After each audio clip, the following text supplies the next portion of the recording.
సోదర సోదరీమణులారా, సిఆర్ఎంటీలందరూ ఐక్యంగా చేపట్టిన ఈ ధర్నాకి సమగ్ర శిక్ష ఉద్యోగుల జేఏసీ తరఫున AP state government contract and outsourcing employees teachers workers JAC తరఫున సిఐటి తరఫున తెలియజేస్తుంది.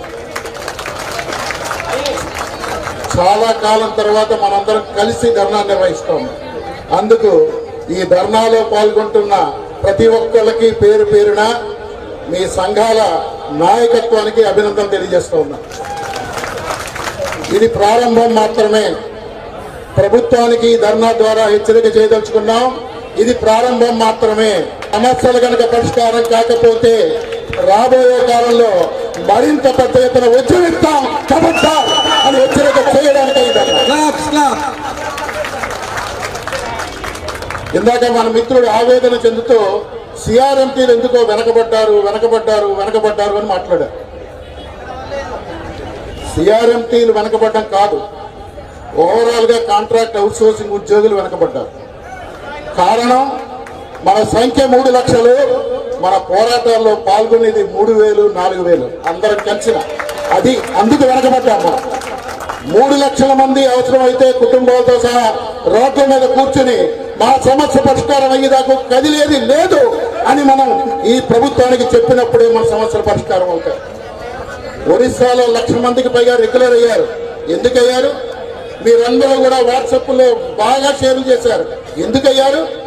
అక్కడ రెగ్యులర్ ఎందుకు అయ్యారు, మనం ఎందుకు కాలేకపోతున్నాం, ఇది కదా మనం తెలుసుకోవాల్సింది.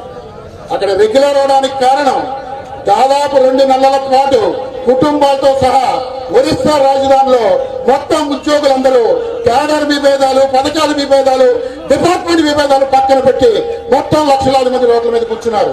అయిన తర్వాత రెగ్యులర్ అయ్యారు. అటువంటి పోరాటాన్ని రాబోయే కాలంలో మనం నిర్వహించాల్సిన అవసరం ఉంది. లేకపోతే కనుక మనం విభజించి పాలిస్తారు. ఇది మనందరికీ కూడా అర్థం కావాల్సిన అవసరం. ఇవాళ మనం ఈ ధర్నా ద్వారా కోరుతున్నది గొంతెమ్మ కోరిక కాదు, కొత్త డిమాండ్ అయినా ఉందా కాదు. ఇవన్నీ కూడా ప్రభుత్వం చెయ్యాల్సింది, చట్ట ప్రకారం న్యాయ ప్రకారం చెయ్యాల్సిందే. ఇవాళ మనం సిఆర్ఎంటీలుగా డిమాండ్ చేస్తూ ఉన్నాం. ఉన్న ఉద్యోగ పద్ధతికి ముప్పు వాటిలతో క్లస్టర్ విధానాన్ని తెచ్చింది ప్రభుత్వం. ఏ క్లస్టర్లు, బి క్లస్టర్లు అని చెప్పి అసలు కాంట్రాక్ట్ ఉద్యోగులు కానీ అవుట్సోర్సింగ్ ఉద్యోగులు కానీ ట్రాన్స్ఫర్ చేయడానికి వీలు లేదు, ట్రాన్స్ఫర్స్ లేవు. ఇవాళ సిఆర్ఎంటీల క్లస్టర్ విధానం తీసుకొచ్చి పక్క జిల్లాలు, సుదూర ప్రాంతాలు ట్రాన్స్ఫర్ చేస్తున్నారు. ఇది ఉన్న విధానానికి విరుద్ధం. దీన్ని మనం వ్యతిరేకిస్తూ ఈ ధర్నా నిర్వహిస్తూ ఉన్నాం.